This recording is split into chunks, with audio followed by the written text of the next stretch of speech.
നമ്മുടെ ചിന്ത നിരന്തരം ചാഞ്ചാടിക്കൊണ്ടിരുന്നു കഴിഞ്ഞാൽ ജീവിതം എങ്ങനെ സുഗമമായി മാറും? ഇതാണ് നമ്മുടെ ഇന്നത്തെ ചിന്താ വിഷയം. അതിനെക്കുറിച്ച് പറയുന്നത് ഇവിടെ എങ്ങനെയാണ്: thought rhythm shapes life when mind aligns naturally with order and awareness. ചിന്തയുടെ താളം. മനുഷ്യന്റെ ചിന്തയും മനസ്സും പ്രകൃതിയുടെ സ്വാഭാവിക താളത്തോട് ചേർന്ന് പ്രവർത്തിക്കുമ്പോഴാണ് ജീവിതം സന്തുലിതവും ശാന്തവും സുരക്ഷിതവും സുസ്ഥിരവുമാകുന്നത്. എന്നാൽ അസ്വാഭാവിക ഭാവനകളും അശാന്തമായ ഓർമ്മകളും തെറ്റായ മാനസിക ആസൂത്രണങ്ങളും ജീവിതത്തിലെ താളം തെറ്റിക്കുകയും വ്യാകുലത സൃഷ്ടിക്കുകയും ചെയ്യുന്നതിനാൽ സ്വയം തിരിച്ചറിവും സാധനയും മുഖേന മനസ്സിനെ ക്രമപ്പെടുത്തുന്നതാണ് യഥാർത്ഥ പരിഹാരം. ഇതാണ് ഇന്നത്തെ വിഷയം. ഏവർക്കും നമസ്കാരം.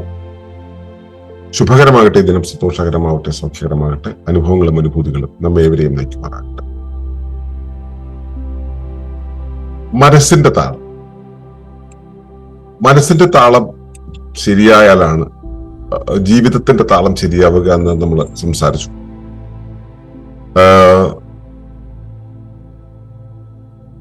മനസ്സിന്റെ താളം എന്ന് പറയുന്നത് ചിന്തയുടെ താളമാണ്. ചിന്ത എന്ന് പറയുന്നത് എന്താണ്? സത്യത്തിൽ ചിന്ത എന്ന് പറയുന്നത് മനസ്സിന്റെ ഒരു പ്രവർത്തനമാണ്. മനസ്സെന്ന് പറയുന്നത് എന്താ? ഒരു ജീവിയെ അതിന്റെ ജീവിതത്തിലേക്ക് ചേർത്ത് നിർത്തുന്ന പ്രവർത്തനങ്ങളുണ്ടല്ലോ. അത് ഭക്ഷണം കഴിക്കണമെങ്കിൽ ഭക്ഷണം കഴിക്കണം എന്ന് മനസ്സിലായി ആ ഭക്ഷണം കഴിപ്പിക്കണം. ഉറങ്ങണമെങ്കിൽ ഉറങ്ങണമെന്ന് മനസ്സിലാക്കി ഉറക്കത്തിലേക്ക് കൊണ്ടുപോകണം. അപ്പോ ഉറങ്ങണമെങ്കിൽ ആ ഉറങ്ങേണ്ട സ്ഥലം കണ്ടെത്തി അവിടെ പോയി കിടന്നുറങ്ങണം. അപ്പൊ ഈ പ്രവർത്തനത്തിനായിട്ട് എന്താണോ ആ ജീവി ചെയ്യേണ്ടുന്ന പ്രവർത്തനത്തെ ചെയ്യിപ്പിക്കുന്ന ആ ഒരു സംവിധാനത്തിന്റെ പേരാണ് മനസ്സ്. അതൊരു വസ്തുവല്ല, ഒരു സംവിധാനമോ ഒന്നുമല്ല. ആ ജീവിക്ക് സ്വയം കാര്യങ്ങളെ കണ്ടെത്തി ചെയ്യുവാനുള്ള ശേഷിയാണ്. ഇതിനെ നമുക്ക് കുറച്ചുകൂടെ ഒരു സാങ്കേതികമായിട്ട് പറയുകയാണെങ്കിൽ, ഒരു ജീവി എന്താണോ ചെയ്യേണ്ടുന്നത് അത് ധർമ്മം.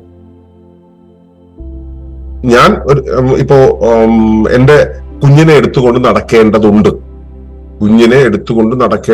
എന്നുള്ളത് എന്റെ ധർമ്മമാണ്. ഞാൻ ചെയ്യേണ്ടത് എന്നിൽ അസൈൻഡ് ആയിട്ടുള്ള റെസ്പോൺസിബിലിറ്റിയാണ്, എന്റെ ഉത്തരവാദിത്തമാണ്, അതെന്റെ ഡ്യൂട്ടിയാണ്. അപ്പൊ അത് ചെയ്യുക എന്നുള്ളതാണ് എന്റെ ധർമ്മം.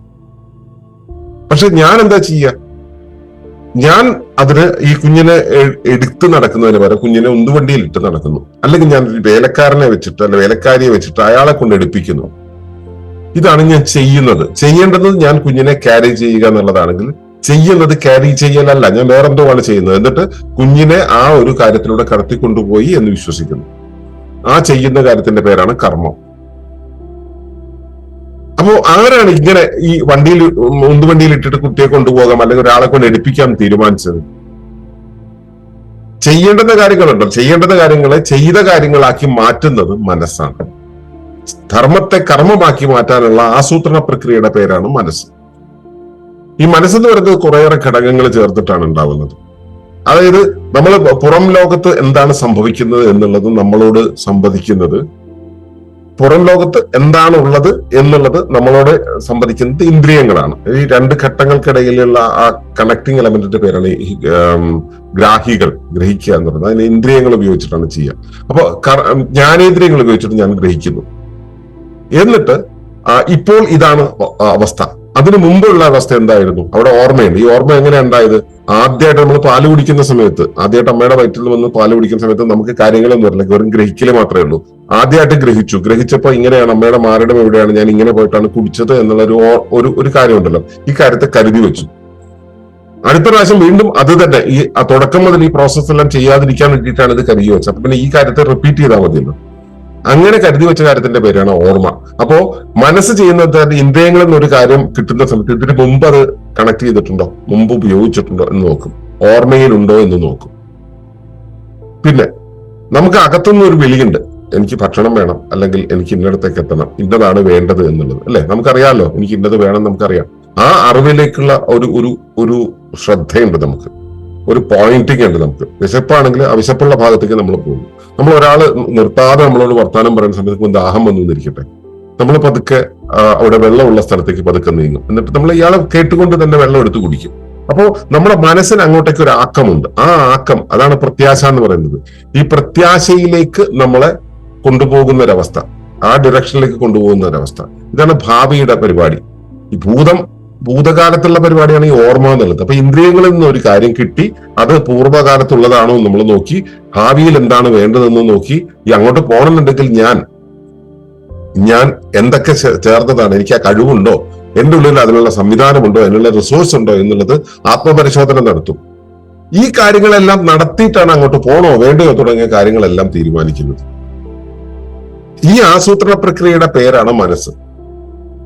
ആ ആസൂത്രണ പ്രക്രിയയുടെ ആ ടോട്ടൽ പ്രോസസ് ഉണ്ടല്ലോ, ആ ടോട്ടൽ പ്രോസസ്സിൽ ഈ മനസ്സെന്ന് പറയുമ്പോൾ ഇതിനകത്ത് ഇന്ദ്രിയങ്ങൾ വരുന്നുണ്ട്, ഓർമ്മ സഞ്ചയങ്ങൾ വരുന്നുണ്ട്, ഓർമ്മയുടെ ഇന്ദ്രിയങ്ങൾ വരുന്നുണ്ട്, പിന്നെ പ്രത്യാശകള്, മറ്റേ ആഗതസ്മൃതി, ഗതസ്മൃതി എന്ന് പറഞ്ഞ കുറേയേറെ എലമെന്റുകൾ വരുന്നുണ്ട്.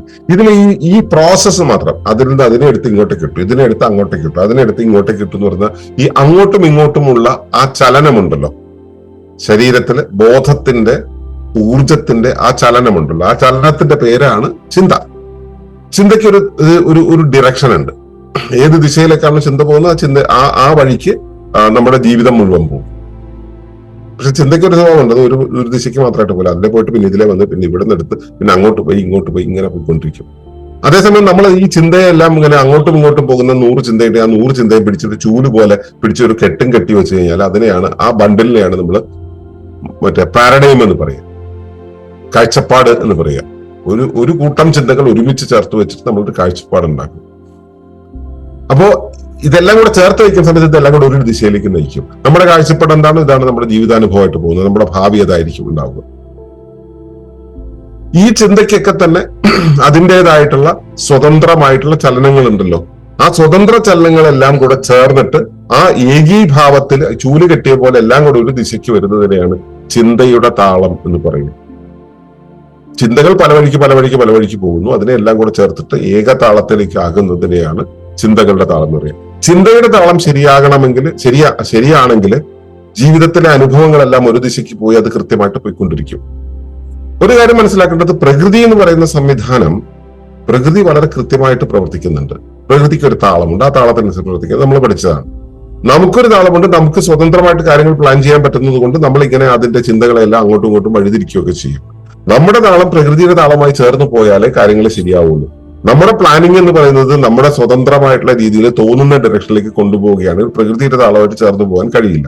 അപ്പോ നമ്മുടെ താളം പ്രകൃതിയുടെ താളവുമായിട്ട് ചേർന്ന് പോകണമെങ്കിൽ നമ്മൾ നിരന്തരമായിട്ട് പ്രകൃതിയുടെ താളവുമായിട്ട് ഏകീകരിക്കുന്ന ഒരു പ്രോസസ്സിലൂടെ പോകുന്നു. ആ പ്രോസസ്സിന്റെ പേരാണ് സാധന.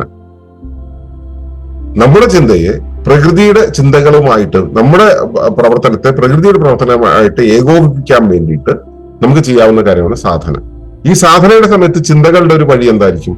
ചിന്ത എന്ന് പറയുന്നത് ഒരു ഏകീഭാവത്തിലായിട്ട് അത് പ്രകൃതിയുമായി പ്രകൃതിയുടെ ഡയറക്ഷനിലേക്ക് പോകണമെന്നില്ല, പ്രകൃതിയുമായി സമരസപ്പെട്ട് നിന്നുകൊണ്ട്, പ്രകൃതിയുമായിട്ട് ഹാർമണിയിൽ നിന്നുകൊണ്ട് അത് പ്രവർത്തിക്കും.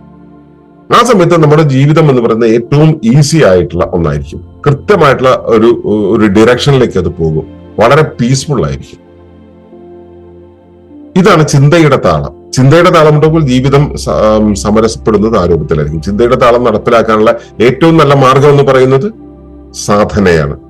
ശരിയായ സാധന എന്ന് പറഞ്ഞാൽ കൃത്യസമയത്ത് ചെയ്യണം, ഒരേ സ്ഥലത്ത് വെച്ച് ചെയ്യാൻ പറ്റിയാൽ ഏറ്റവും ഉത്തമം. ഒരേ സമയത്ത് ചെയ്യണം, ആവർത്തിച്ച് ചെയ്യണം. ഒരേ കാര്യം തന്നെ എല്ലാ ദിവസവും ആവർത്തിക്കുക. അപ്പോൾ ശരീരവും മനസ്സും ഒക്കെ തന്നെ ആ ഒരു ഏകീഭാവത്തിലേക്ക് വരും. അതാണ് സാധന ചെയ്യുന്ന ചിന്തകളെല്ലാം തന്നെ പല വഴിക്ക് ചിതറുന്നത് ഏകീഭാവത്തിലേക്ക് വരും. ആ ഏകീഭാവത്തിലേക്ക് വരുമ്പോൾ അതിനെയാണ് നമ്മൾ പാരഡൈം എന്നൊക്കെ പറയുന്നത്. ആ പാരഡൈം എന്താണോ, പാരഡൈമിന്റെ ഡയറക്ഷനിലാണ് നമ്മൾ നീങ്ങുക. ഇതാണ് ചിന്തയുടെ താളം. ചിന്തയുടെ താളത്തിലുള്ള വഴി സാധന ചെയ്യലാണ്. സാധന ചെയ്യുന്ന സമയത്ത് നമ്മുടെ മനസ്സ് എങ്ങനെയാണോ പ്രവർത്തിക്കുന്നത്, നമ്മുടെ ധർമ്മത്തെ കർമ്മമാക്കാൻ നമുക്ക് എങ്ങനെയാണ് കഴിയുന്നത്, അതേപോലെ തന്നെ പ്രകൃതിയുടെ അവയവമാണല്ലോ നമ്മൾ. അതുകൊണ്ട് തന്നെ പ്രകൃതിയുടെ മനസ്സ് അതിനനുസരിച്ച് പ്രവർത്തിക്കും. പ്രകൃതിയുടെ മനസ്സ് നമ്മളെ എത്തിക്കേണ്ട എത്തിക്കും. കാരണം പ്രകൃതിയുടെ മനസ്സെന്ന് പറയുന്നത് എന്താ, നമ്മൾ അതിനെ അനുഭവിക്കുന്ന നിയതി എന്നുള്ള രൂപത്തിലാണ്. നിയതിയുമായിട്ട് ചേർന്ന് നിൽക്കാനാണ് നമ്മൾ സാധന ചെയ്യുന്നത്. അപ്പോൾ നിയതി എന്നുള്ളത് നമ്മൾ കൃത്യമായിട്ടുള്ള വഴിയിലേക്ക് കൊണ്ടുപോവുകയും ചെയ്യും. അപ്പോൾ ഇതാണ് ചിന്തയുടെ താളം എന്ന് പറയുന്നത്. ആ താളത്തിലായിരിക്കാൻ നിങ്ങൾക്ക് ശ്രദ്ധയുണ്ടാകട്ടെ, സാധനയുണ്ടാകട്ടെ എന്ന് പ്രാർത്ഥിക്കുന്നു. നന്ദി, നമസ്കാരം. തുടർന്ന് കാണുന്നതിന് മുമ്പായി ഈ വിഷയം ഒന്ന് ലൈക്ക് ചെയ്യുക, കമന്റ് ചെയ്യുക, ഷെയർ ചെയ്യുക. നിങ്ങൾ പ്രകൃതിയെ ഇഷ്ടപ്പെടുന്നുവെങ്കിൽ ഈ ചാനൽ